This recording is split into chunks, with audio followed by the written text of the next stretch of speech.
flaše. Da, boklice, na sve strane su papiri i novine. Dragi prijateljice, stakleno su za noću. Deco, dajte su se mi igrali ovako u parku. Ne, pa šta mislite, šta bi trebalo da uradimo? Od koga nam nema koristi, hajde da ne sredimo.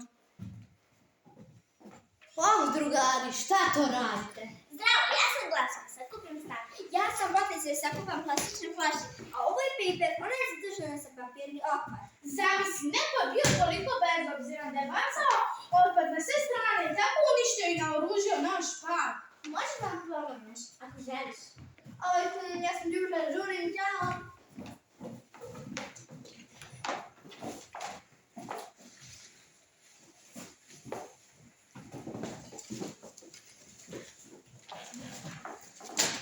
Volim đubre, ona sam lopo, bacim đubre, sutra, u roku od 3 minuta. Deco, reciklaža je krov važan.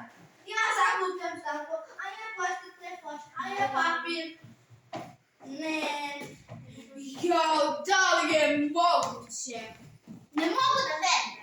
Drugari, pa ko je opet mogao da naruši naš park?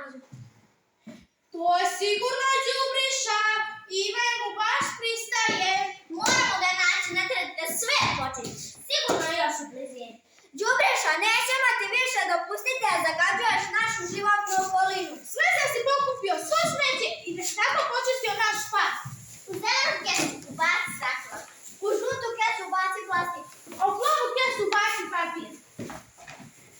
To se zove reciklaža. Reciklaža nije gnjavaža. To je pozitivna aktivaža. Eto da nisam baš to sredite. I sad bi i 2 aprila, sad bi bio sam njima.